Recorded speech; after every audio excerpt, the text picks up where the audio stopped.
What's good, team? It's your boy MurderInc here, talking about the release of Ultimate Deathknight. This is part of Login Rewards. Everyone is going to get him after 7 days. Is he worth it? How good is he going to be for you? Let's dig right into it.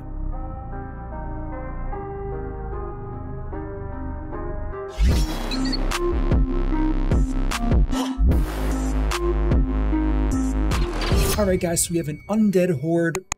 I don't know, he fits the aesthetic, but did Undead really need more legendaries? Probably not. Anyways, defense-based legendary champion. We can see him right here. We got this little rat running around him. That's cute. That's funny for sure.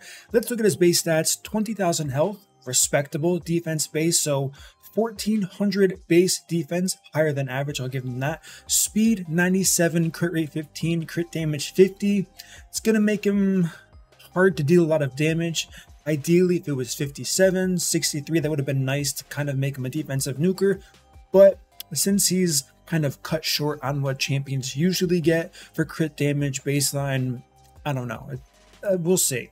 His aura, and I know we have these white things here, there's just the game data loading error at the moment. 30% increased defense in all battles. That'll help a lot of new players for sure. Health is much easier to stack early on in the game. The only issue, if you are like early game with this guy, is going to be your defense overall is pretty low, so it's not going to scale as well with this. This will be better for like mid-game players, but whatever, I'm talking too much about him. A1 ability, let's dig into it. Attacks one enemy has a 30% chance to provoke, 55% chance against legendaries. This is okay. This is not the best, not the worst thing I've ever seen. Could have been a block heal. Who cares about block heal? So maybe there's some interaction where he A1s more often. I'm not sure yet. We have to find out. But 55%, it's a really high percentage. And of course, it can be booked higher. Not sure if it's going to be worth booking yet, but we will see. So far, the A1 pretty decent. A2, rats off to ya. Alright, Plarium, relax with the puns. Attacks all enemies, has an 80% chance of dropping attack down. Just make it 100. Just make it 100. Anyways, 80% chance of an attack down, 80% chance of placing a fear if they're legendary. Fear's okay, I wouldn't say it's an OP buff. True Fear would have been a fantastic buff, but I mean, he's a legendary, so I don't know why it wasn't a True Fear. But anyways, we got a Fear here, so AoE attack down is going to be strong for sure. It's not going to be as consistent, but listen, if you're early game and you get this guy, AoE attack down, 80% chance, what's not to love? 4-turn cooldown. Not the worst. It's not 5 turns, so that's at least good here.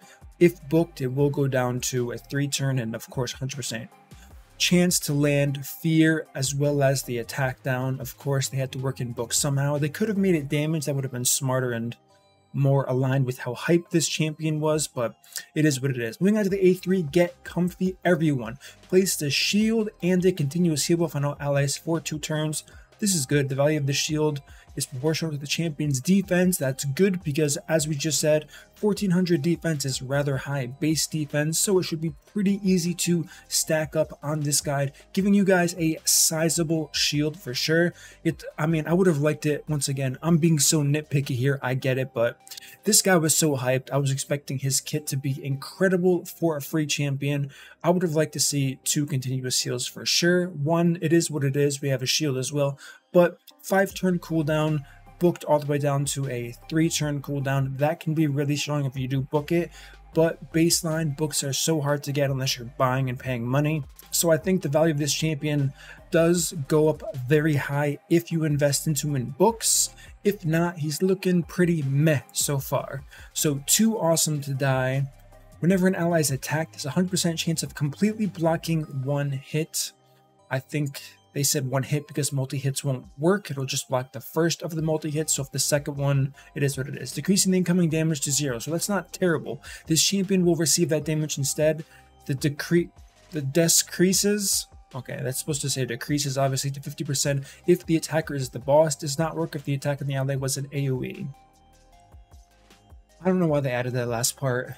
Okay, so again, this could have been amazing had it been in the AoE thing. The fact that it's single target, how many hard-hitting single target things are there? Not many that I can think of. I mean, Arena, I guess, most nukers are AoE. Clan boss, the stun, yeah, whenever an ally's attack has 100% chance to completely blocking one hit. Doesn't say there's a cooldown on this. This could be an error because how is it going to block the first single hit all the time, right? Maybe that's good. Whenever an enemy is healed, heals his champion by 20% of that heal. 20% is rather low because heals in this game don't scale as well, so that it is what it is on that one. But I'm curious about the no cooldown thing. This could be really good in theory, specifically against the Hydra. That does have a lot of single target attacks here. But if it always blocks one hit on every ally, every single time, it's pretty good. I mean, this champion is going to get that damage instead, but you are stacking defense on him, so he's going to be taking less damage overall. So that's the benefit here. You stack HP, you stack defense, and he could be soaking up a lot of hits here.